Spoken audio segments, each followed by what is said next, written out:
Hello, great thinkers, and welcome back to another exciting episode of the Think Great Experience. You're in for a treat today. I am joined by Laura Brown, owner of the Minnesota Vixen women's football team, tackle football, by the way, which I have been to the games. I've also had the privilege of sponsoring the team, at least sponsoring one of the athletes in particular, promoting the team. And I've had the opportunity to really get to know Laura through our leadership development program, which was an amazing journey with her and some other leaders. And Laura, I just want to say welcome to the show. So glad to have you here. Thank you for having me. It's great to be here. I'm excited to be talking to you today. Now, when you tell people that you are the owner of a football team, specifically women's football tackle, what is their first reaction? How can that be? They're just blown away. First of all, they say, how can you own a team?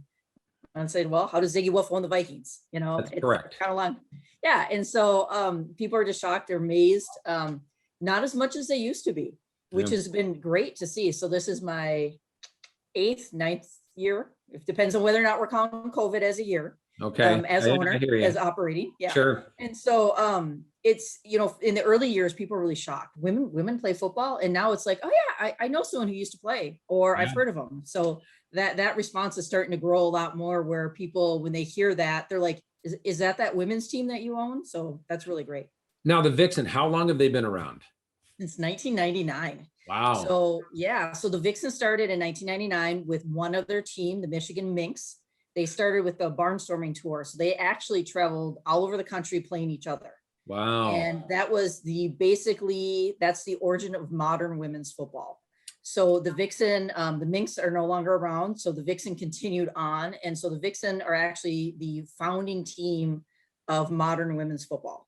So that's pretty great. We have the longest continuing operations, and basically today are still leading the pack when it comes to women's football. That is so awesome. But before you were the owner of the team, didn't you play? I did. That's how I first got involved. I grew up with a passion for football, watching the game every Sunday with my father from a very young age, before I really even understood the rules. Loved it so much. Begged my mother to let me play, tried the whole, I'll just be the kicker. And she was, no. So I got involved in other sports because I love sports. I think sports can be great for kids. I mean, they teach you so much discipline, empowerment, not to mention the health aspects, but the mental health aspects of sports, I think, are vital for kids. We need sports now more than ever. Yes, I believe we do. And for me, I was very shy. And nowadays they would label me with social anxiety, very, very shy. And for me, sports was a huge escape. It was a way for me to belong to a group, to find myself and define myself within that group. So for me, sports was awesome. So I got involved in soccer, basketball, swimming, tennis, all of the traditional female sports, but I never had that opportunity to experience football from the football field. Sure. So when I was in adulthood and I found out about the team, I was a little shocked, and I thought, where's this been my whole life? And they were actually holding a couple events, and I thought, well, I'll go and run a few drills. And I tell you, I was hooked. And I came home and I told my husband, I said, I'm trying out for the team. So how did you actually hear about it? Because when I tell people about it, there's still a lot of people who haven't heard about it. Yeah. And so I'm an ambassador for the Vixen. I'm sharing it all the time, but how did you end up hearing about it, and what made you decide to try out? Yeah, well, that's great that you're an ambassador for the team. We appreciate that. We need more of that. So for me, it was a chance encounter. I was at work. I was working at North Memorial Hospital at the time, and I was in the cafeteria and watching a Viking preseason game. And there was a nurse that was sitting, at the same table, and we were both watching it, kind of commenting on the game. Never met her before in my life. And this elderly gentleman came by and said, and he was just a sweet old thing, but he came by and said, excuse me, do you mind if I ask how two women know so much about football? Huh. Which, we kind of said, well, and I said, well, I've just been a lifelong fan. And she turned around and said, well, I played. And I said, well, you played? What do you mean you played? And hence the whole conversation started. And she said, you got to go try out. And I said, no. I'm not as young as you might think I am. And I've been blessed with like the age gene, right? As saying young. And she said, no, you got to do it. They said most women don't play until after their college years. Our average age is 27. I was like, wow, a bit older than 27, because I was 40 years old my rookie year. Wow. Believe it or not. Yeah. And so she said, you know what? Here's the information for the website. They're having open practices. It's open to any female who's 18 or older. And you should go. I really think you should go. And I was like, you know what? Yeah, why not? It'd be fun to get out there and hit some pads and so forth, catch some balls, learn to run some routes. And I came that day, and I walked up, and people immediately came over, and they greeted me. They made me feel welcome. And I thought, I miss this. I miss the team environment. I miss being around that camaraderie, those people who have your back. And so I was hooked. I was hooked pretty quick. So what was it like going to practice? Here you are wanting to play football your whole life. Yep. You can't play football, and now you can. And when you showed up, and here's all these women practicing for tackle football, what was that like? What was that experience for you to see it? It was emotional. It was very emotional. It was kind of, I almost felt like a little bit of fog, a little bit of a dream. Is this happening? Yeah. A little bit of an imposter syndrome. With these women seem like they know what they're doing. I'm just running around.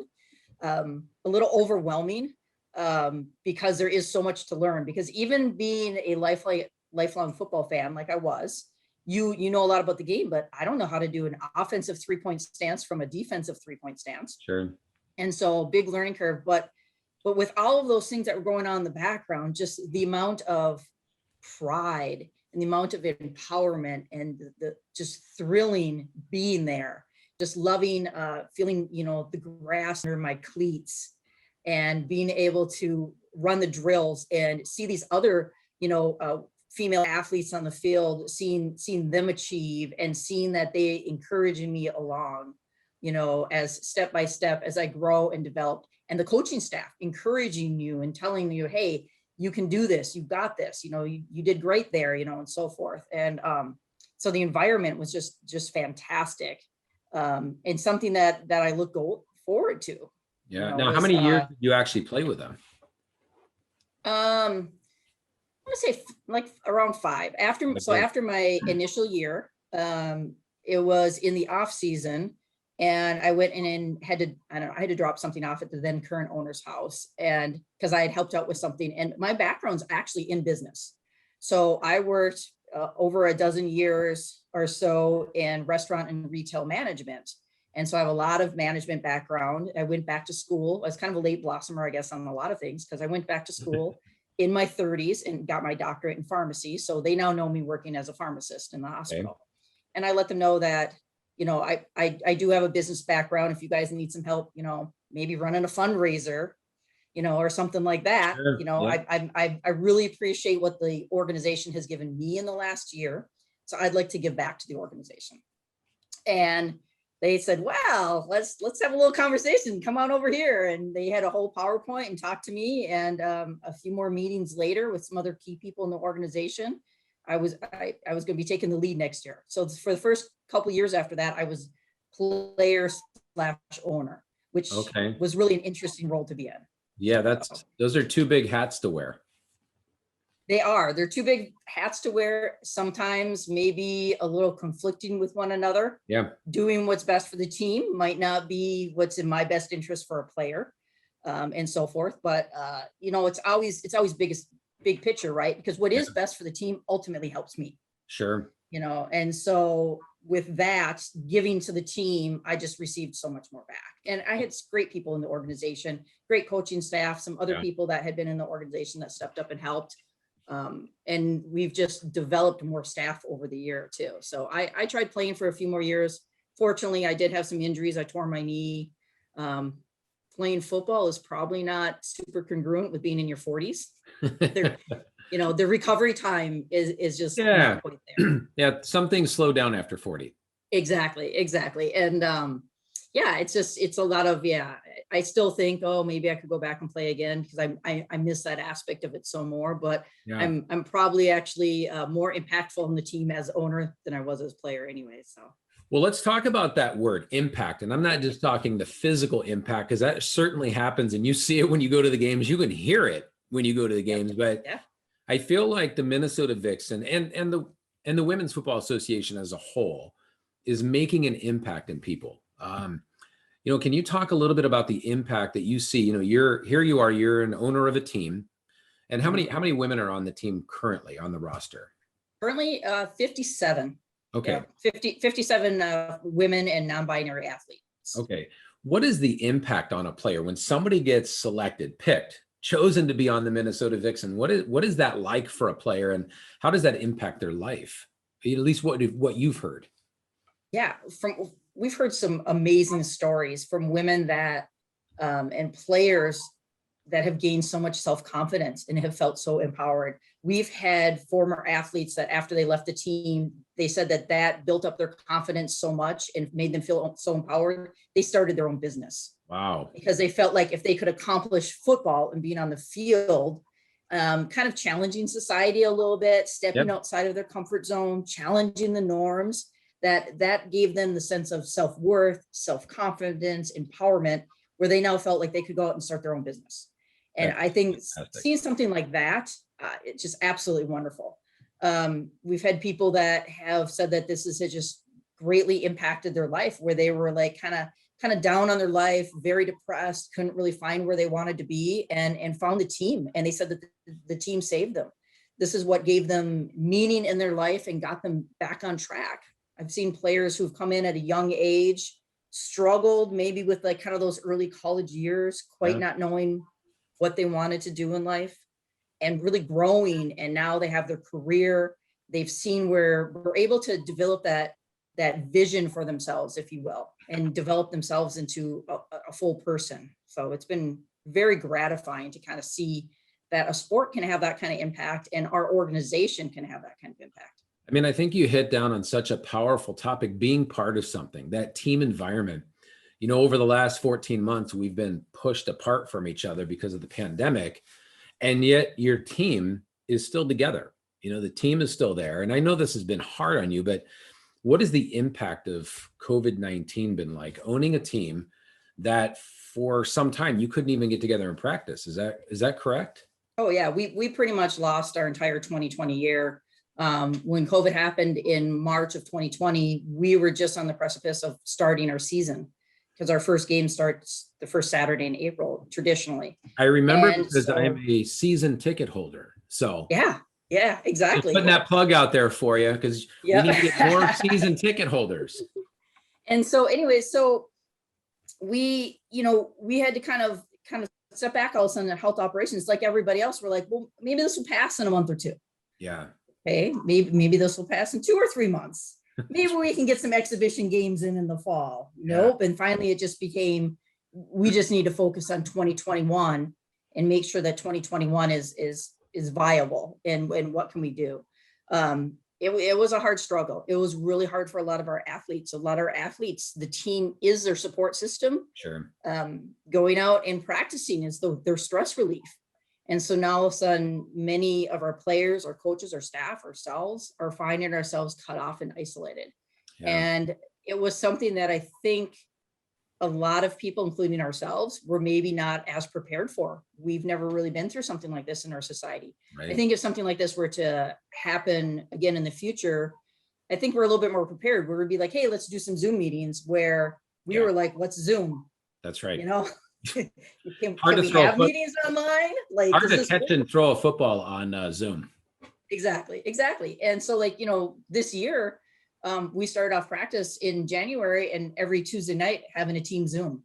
And it was a learning experience for us, because one of the things our players said they were missing was the camaraderie, the connection, because we go to practice and we're trying to keep 6 feet apart, which we had to look at all of our operations. Anytime 2 people get together, practice, getting ready for practice, putting your cleats on, and so forth. And so a running back can't get dressed next to a defensive lineman anymore, because we're trying to do that contact tracing, right?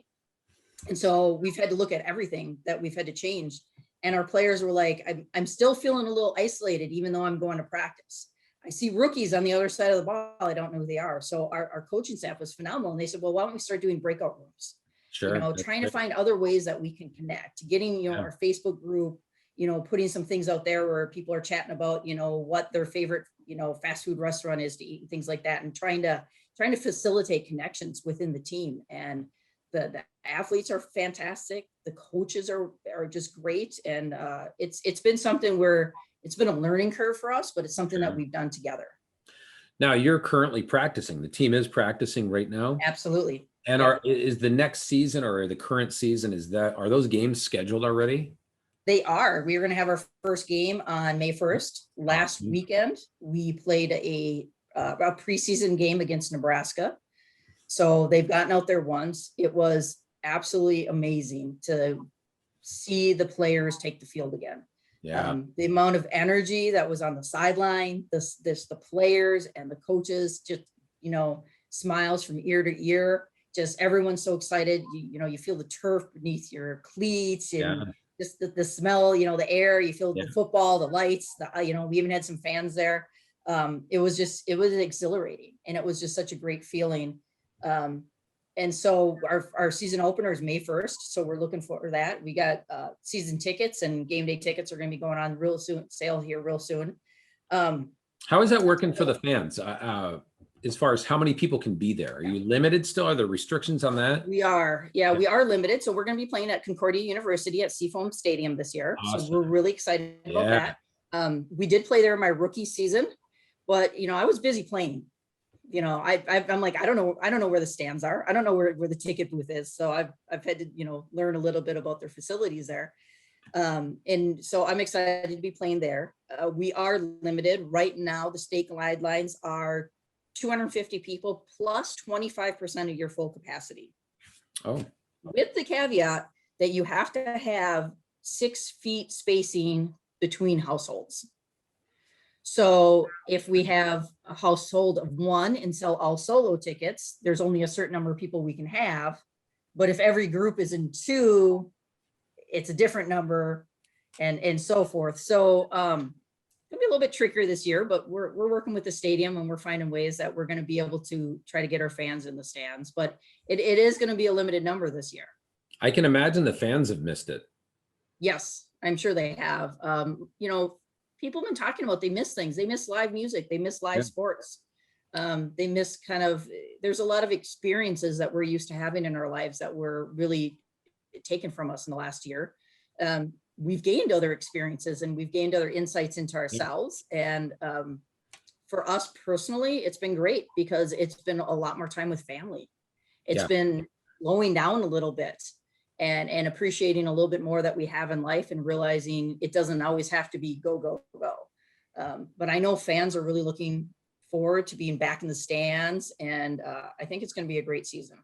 Well, you've made an impact in every player that's ever joined the team, but the impact on the fans is huge too. I know for me, I didn't know what to expect when I was going to my first game. I had no clue.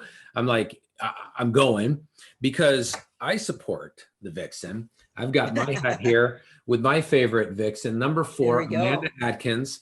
So I support my niece, and my wife and I, we didn't know what to expect. We didn't know that it was going to be real, hard-hitting football. So when we got there, it was awesome.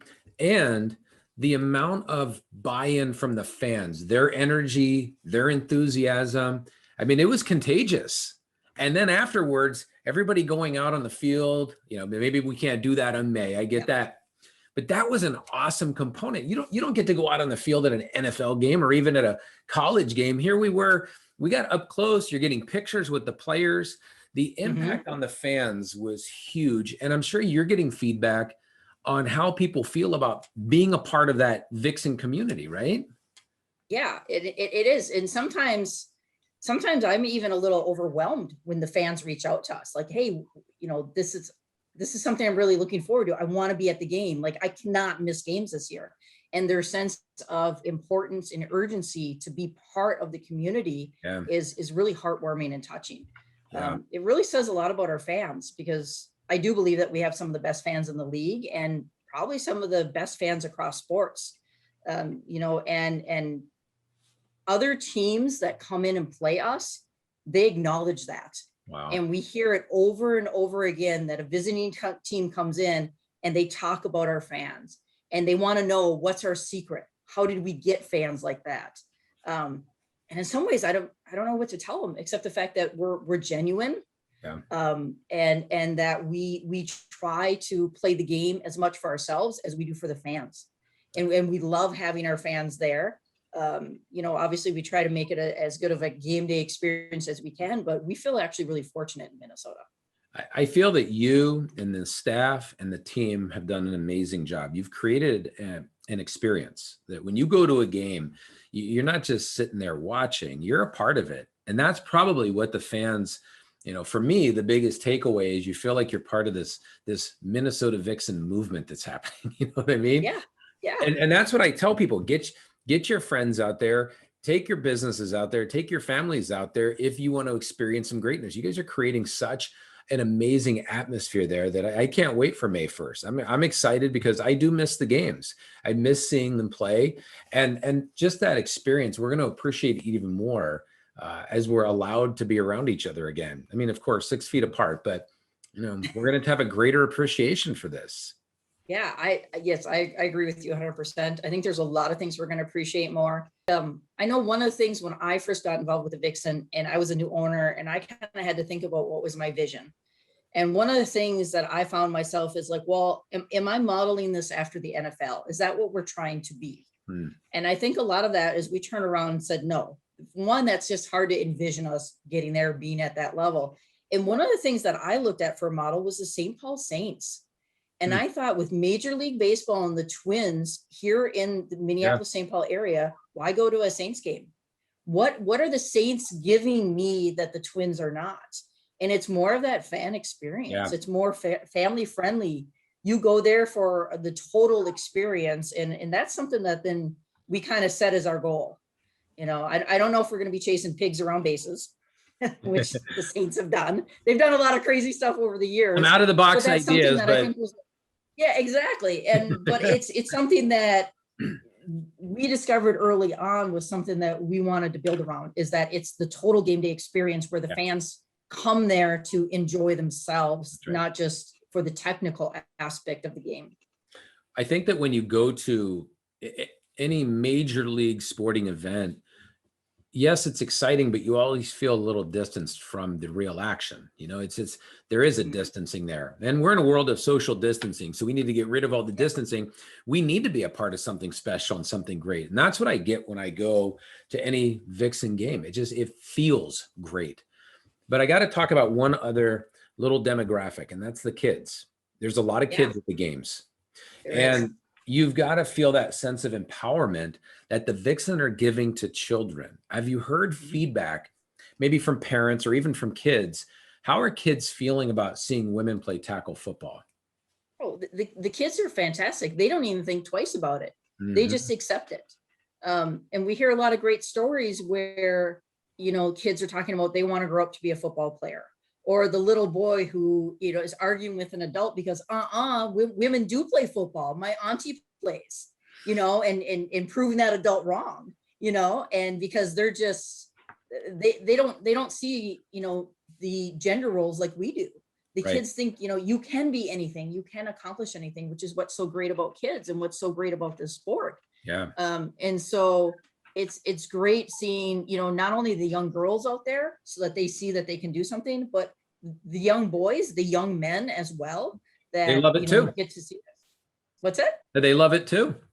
Yeah, absolutely. They love it too. And it's great role models for them. That's right. To see that, people can step into other roles in their life, and we don't always have to look at things the same way.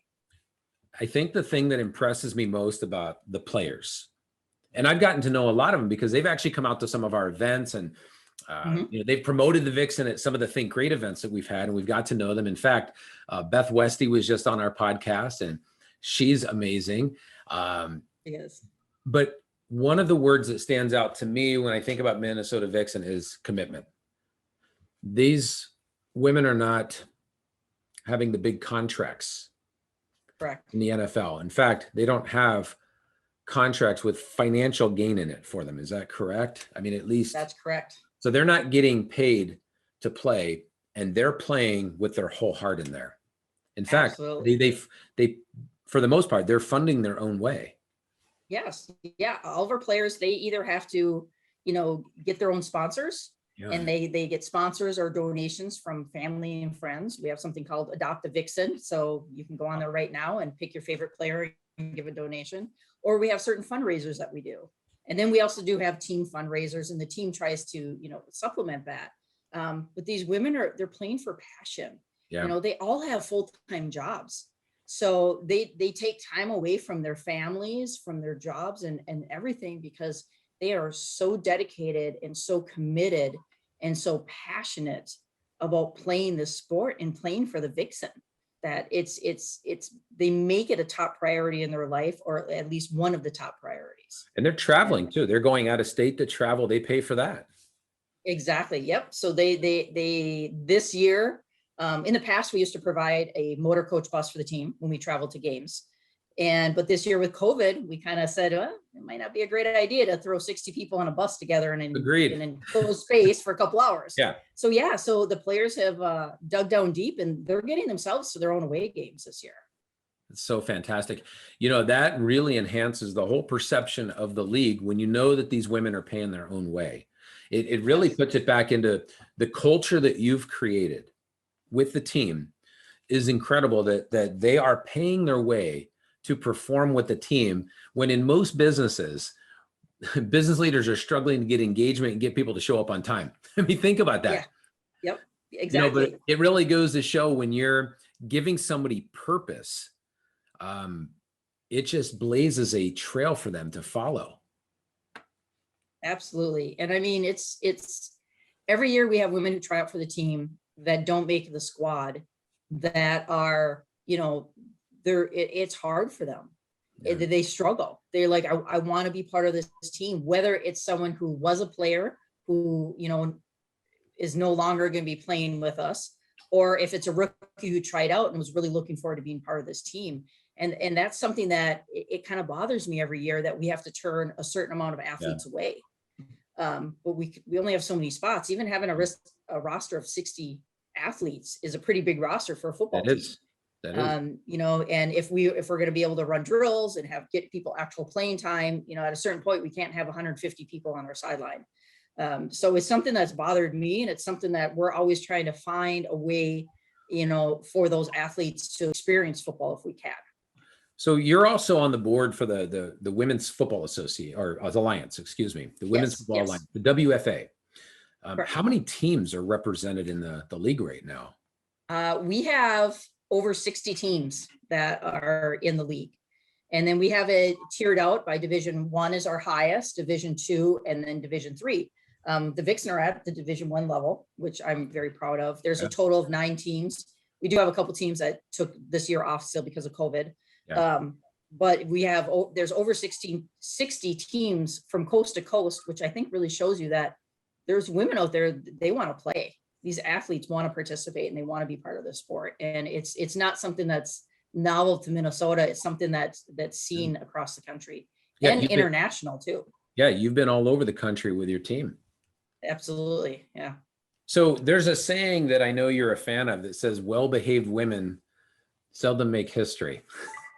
Yes. Can you tell me why that is so important to you, especially right now?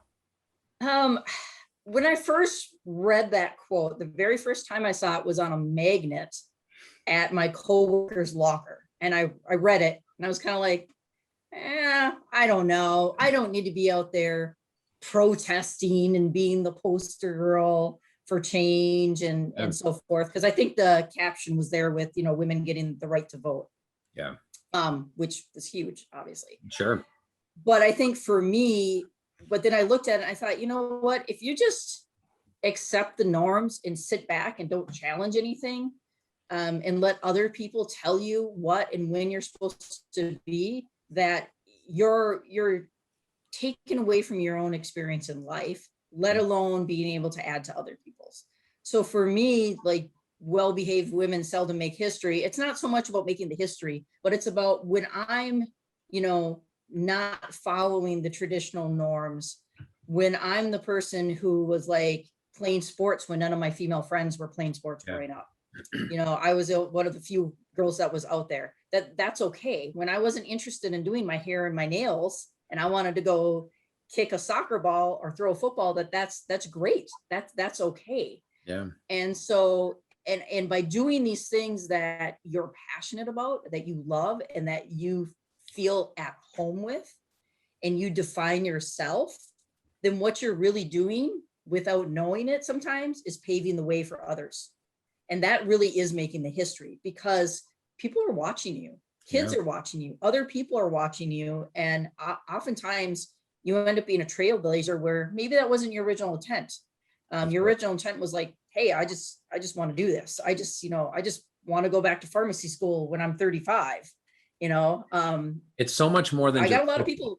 Yeah. Yeah. I got a lot of people who looked at me odd when I said that, when I'm like, well, or I'm going to go play tackle football. You're not playing tackle football. You're 40 years old. What are you doing? You know what I mean? Yeah. And, I just look at how many people in my sphere of influence have now been impacted by those decisions that I've made. Yeah. And it's something that, as you get older and you look back on your life and you see all these people that you've affected along the way in a positive manner, it's one of the things that I'm really proud of, and one of the really great moments, I would say, in my life. And some of the women that are on the team have been on the team for quite some time, haven't they? Oh, yeah. Yeah. We have some original Vixen that have been around since 1999. We have number 96, Red Bryant, number 48, Jody Moose Raylander. And then we also have a couple have moved into coaching roles now. Michelle Brown, who was our center for many, many years, number 52. She's our offensive line coach. That's great. And then we have Emily Evans. She's not an original Vixen, but I think she played over 10 years for the team, is now slid into quarterback coach. Wow. And then we've actually even been able to offer more coaching opportunities for other females who happen to be former Vixen, but Emily Sundberg played for us for a while, and she's been a huge help with the team over the years. And Connor Joe Lewis, which I think you've probably seen Kojo play, number 10. Yes. She's actually working with our wide receivers now. So we've been able to see this transition from player to coach, which has been really great. As a coach, you're a leader for the team. Absolutely. How has leadership for you evolved, as being a coach? How have you enhanced your game from a leadership perspective, leading these women onto the field, if you will, and to do something that some people haven't even heard about? How important is that role in leadership for you? It's huge. I mean, you have to have these women believe in themselves, believe in the program. Yeah. We get women who are curious about the team and, interested in playing, but they haven't bought in yet. And so, the best thing that I can do is bring them around the team, let them see the team, because we have a team full of leaders, whether it's somebody like a former player who's now in a coaching position, or if it's our team captains, or if it's just, somebody like Amanda Atkins, your niece, great leader out on the team. Yeah. And so we have so many great leaders within our ranks. Sometimes it makes it hard to do things like choose team captains. But we have so many of them that it's when we bring those people around, they see the leadership and the empowerment, and it really makes people want to be there. Women's football, tackle football, isn't going away. This is here to stay. It's growing. It's building its fan base. But what is your vision for women's football in the years to come? Where do you see it go, or what's your dream scenario for women's football? How big can this get? I think it can get very big. I don't think it's going anywhere. I don't know if I see it, eventually maybe it'll be on lines of the NFL. But when I look at it, my first goal that I have is I want the average person in Minnesota to know that the Vixen are out there. Yeah. Not necessarily that everybody in Minnesota has come to a game or, follows the team, because some people are sports fans, some people are not. But I want them to know that we're there as an option. Yeah. This is an option if they want to play the sport or if they want to be a fan, that we're there as an option. So that's one of our big goals that we've been working on. And we've made some pretty good strides there. And then the other thing when it comes to women's football is that kind of pay to play model that we have. Yeah. I see the sport growing to the point where we're starting to attract more national sponsors, more people that are seeing that it's very beneficial to partner with us and support female athletes. Yep. Female athletes are not going anywhere. They're not. And that this is one of the fastest growing areas that they can support and be part of. And I think with a lot of brands out there, we match up a lot with what their message is. Yeah. And we have a pretty strong fan following. So, our fans, they jump on supporting our brands that support us, right? And so I think eventually getting to the point where, through those sponsors, through the ticket sales, through the merchandise sales, I'd love to see the financial burden removed from the players. And I think I see that happening, maybe not too many years down the road, because of the way that the environment right now is growing within the WNBA and some of the women's hockey that's come around. USA women's soccer has been huge and instrumental. And I think it's just only natural that women's football follows in step behind that. So I can easily see us keep growing on a national level. Well, we're going to get this podcast out to everybody, not just in Minnesota, but all over the world. So we're going to help. Yeah. We're going to help increase awareness, because that's going to be one of the big keys here. People need to know what they're missing, right? They need to experience these football games. I agree with you. I do believe that we're going to see that pay model come in. You can kind of feel it, and they deserve it too. When you see them out there playing, their whole heart is in the game. They're not holding back. And it really says so much about the league, so much about the team when they're out there taking these hits, giving it their all, and their wallets aren't growing over it. Now, the flip side, yes, their self-esteem, their confidence, you're impacting their level of greatness, which is awesome. But I'm with you on that vision too. I would love to see everyone in professional women's sports get paid, but we need to do our part too, as fans, as sponsors. So many people say to me, well, is this fair that this athlete makes this much, but she doesn't? Well, the reality is we've got to increase awareness. We got to get more people watching, more people sponsoring, more people getting out to the games and experiencing this. And that's what I'm going to get. I'm committed to do that. I just got myself fired up helping to promote the Vixen, because I love that you're impacting people on such a deep level.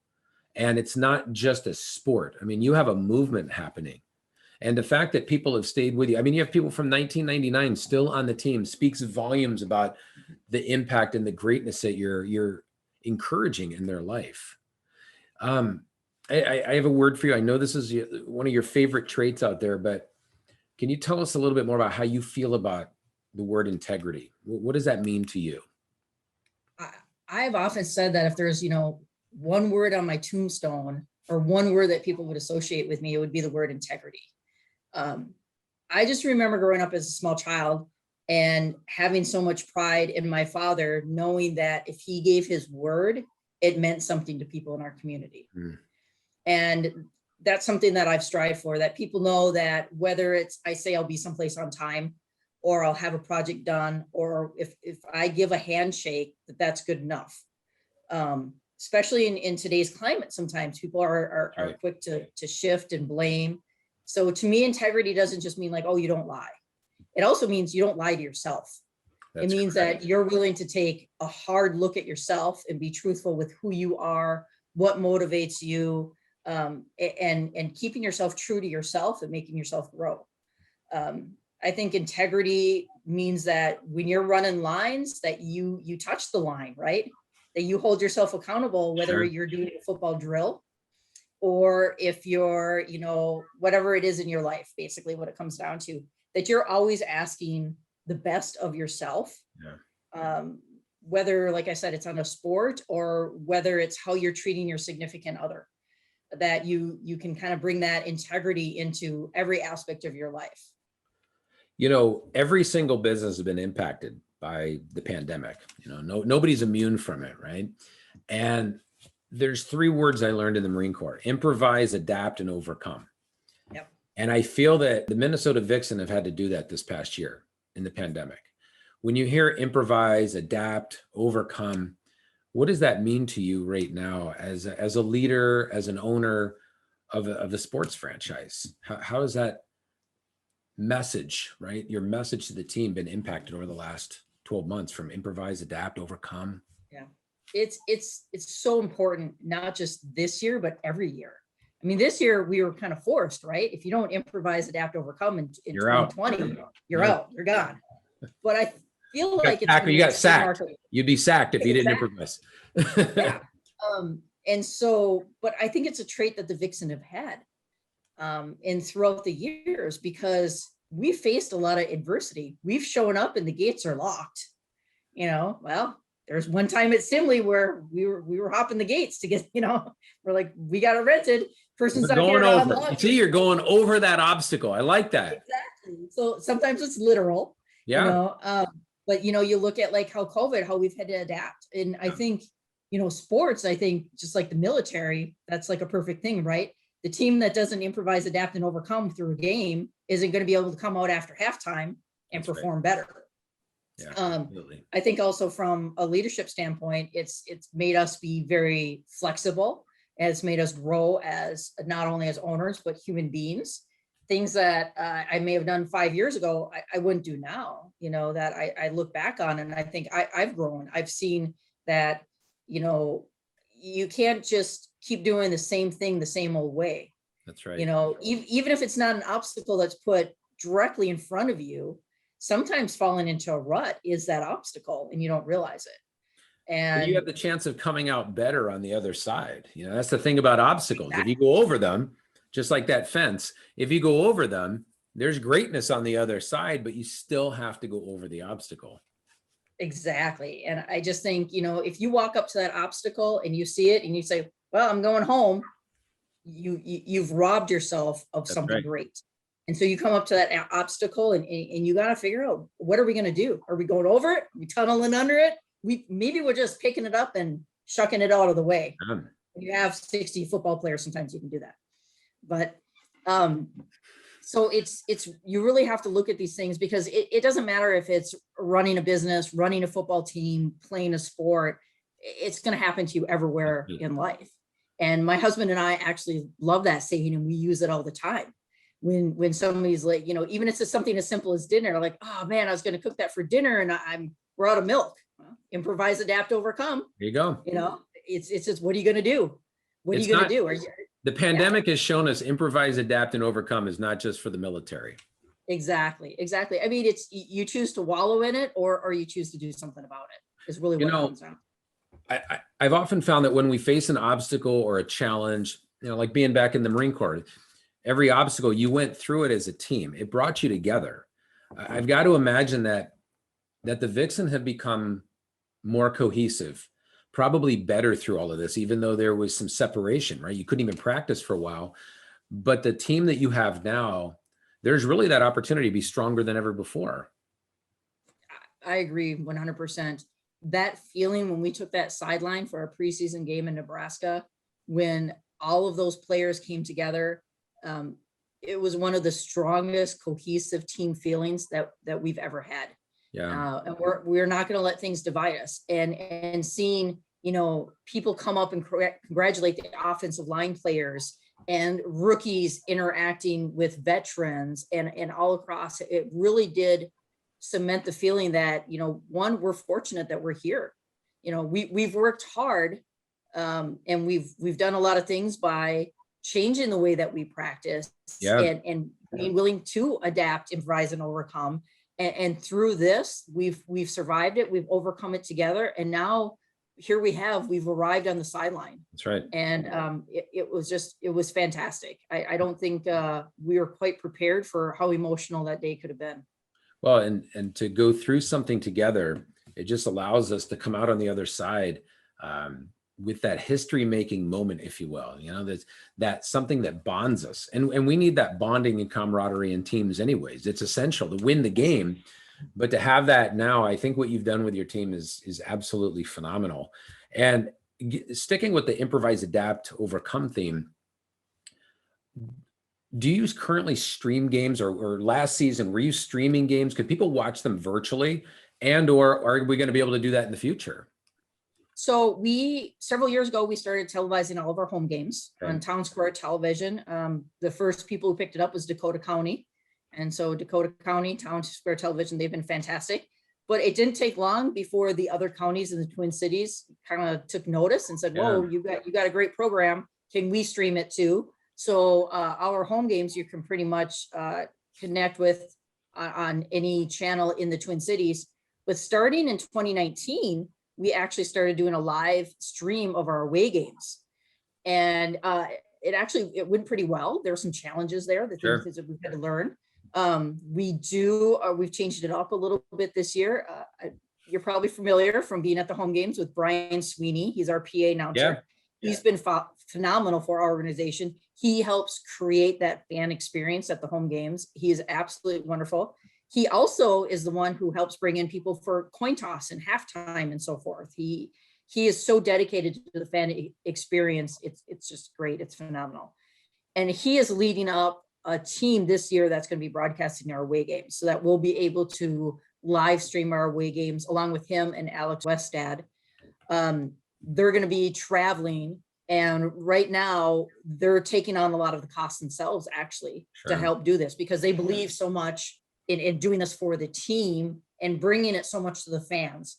Because Brian's there every day not every day, but at every game. Brian's at every game, seeing what the fans experience, and sees how much the Vixen fans care about this team. And so he wants to be able to give back to that. I mean, it's got to be hard for the fans when you guys are away. Yeah, they want to see the game. When we're away, they're begging us on social media. What's the score? What's going on? And so it's something we want to do for the fans. And so right now we're actually doing some fundraising for our live stream broadcast. So you can go on to mnvixen.com, and there's a place where you can hit Adopt a Vixen, and you can donate to help that live stream broadcast happen this year. So that's so fantastic. I know that you do a lot in the community, but yes, the Vixen themselves are known for giving back to the community. How important is the give back for you? So the community's come out, they've supported you, they love you guys, but also at the same point, when we give back, it does something for us. What does that mean to you, giving back? I think for us, it's one of the things that really hits home with our players and really makes them feel good at heart. Like, we try to give a lot back to things, especially for young girls, but we've gone to like some young girls that are playing flag football or football in the school system, youth football, high school football. We actually have a player that we went and saw her when she was in her senior year playing football at her high school. Oh, wow. And we actually went to her games. And after she graduated, she came and tried out for the team. And she was just talking to us this last week about how amazing that was, that the guys on her team were blown away that these women from the Minnesota Vixen came and were watching her, which was a great experience for them to see that. And so we try to do a lot of things like that. We try to do other things in the community where we go out to schools. We've gone out in community events. We're there very publicly.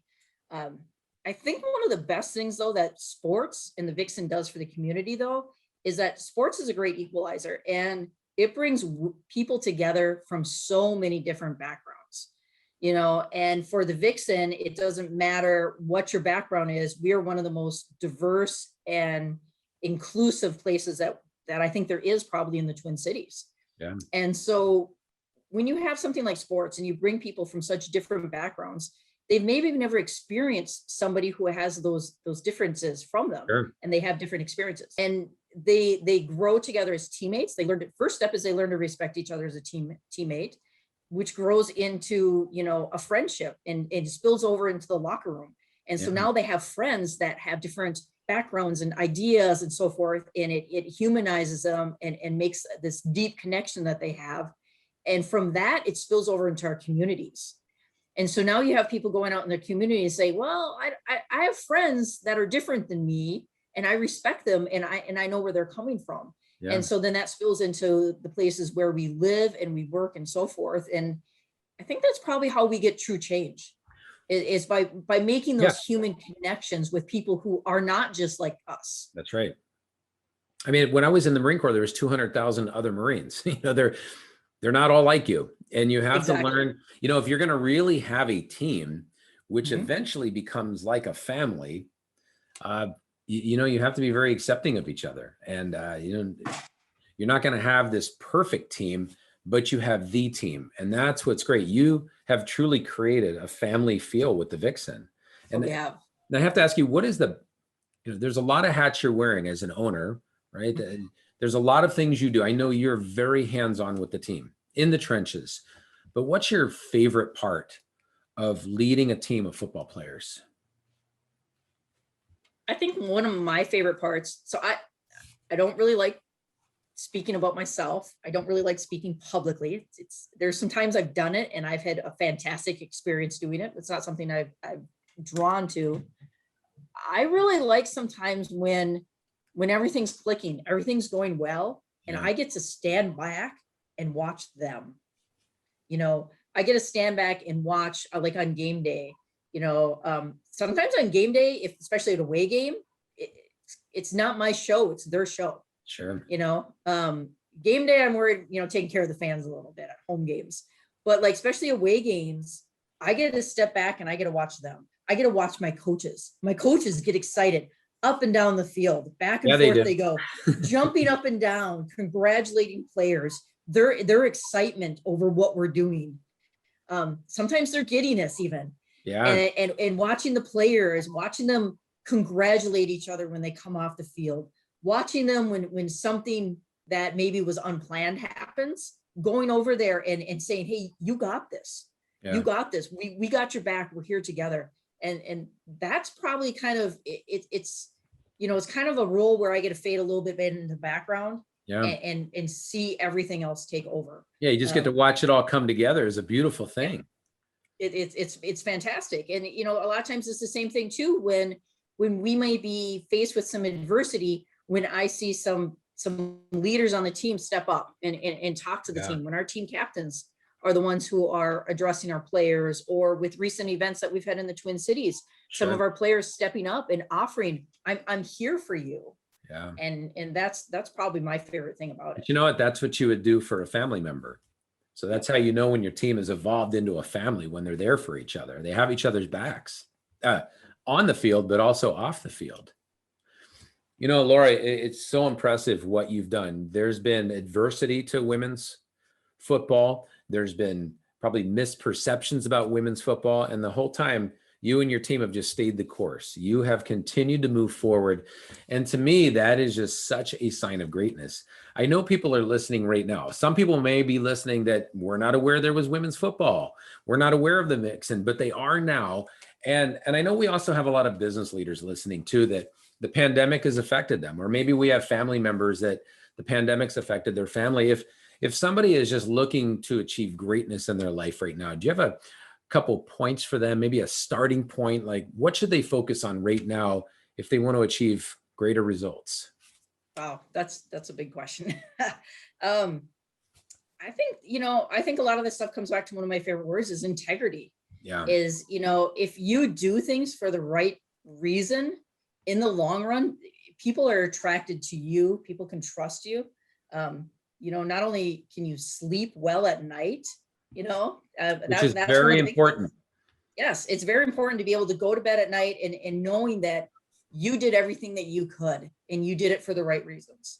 And I think if you can face your challenges like that, knowing that you approached them head on, doing what you could, doing your best, then you tried. I also think that in the long run, you're way ahead because, right. You'll achieve that greatness long term because you'll find yourself surrounded by people who respect you, who care about you, who trust you. And so, and that's really the foundation where you can build all the other greatness in your life off. Yeah. Well, you touched on a very important word, trust. It's something that's lacking in the world today. And to have that integrity, to have a team that trusts you, to build up your reputation where people can trust you. And like you said, your handshake is your word. These are powerful concepts. Going back to a lot of the basics. I mean, my dad was teaching me the same things, right? You're only as good as your word. And as you get older, you start to realize how critical that is. I love everything you're doing. I can't wait for this next season. I can't wait to watch the Minnesota Vixen and women's football evolve and get to the point where it's matching what your vision is of it. You are doing great things out there, Laura, and I'm just so impressed with you. Well, thank you. I appreciate that. And we really have appreciated all of the support that we've gotten from Think Great and you personally over the years, and so many people in your organization. everything from seeing you in the stands on game day, sponsoring the players, sponsoring, the team, helping share the word, having me take, I took place in part of one of your seminars on leadership. That was amazing, phenomenal, helped me so much as a leader to be part of the leadership workshop that you had. I've even been at other events like Hubbard Broadcasting where you've come in and spoken. Yeah. I know. So it's one of the things that I think has helped keep us on track and has helped us achieve greatness. So we really appreciate it. I have a feeling your fan base is about to explode. There's going to be people who want to sponsor, adopt a Vixen, or maybe even just come to a game or try out for the team. What is the best way for people to reach out to you and to the Minnesota Vixen? Well, we can be reached at info@mnvixen.com. That's our email. Our website is a great source, mnvixen.com. And so, email us, check us out on our website, check us out on social media. We have some great video clips that we put up from our Nebraska game. Those video clips, if you want to know what these athletes are about on the field, check out the video clips that we have up on our social media. It's just amazing that you can just see what these athletes are about on the field in just a few short seconds. And that will tell so much about what the passion, the drive, and the commitment that our players have. But more importantly, come out to a game. Yeah, that's what I was just going to say. I'm going to challenge everybody. Challenge our listeners to get out to a game, come out and experience it. Yeah, I challenge you to, whether you think you might want to play, sponsor, or just be a fan.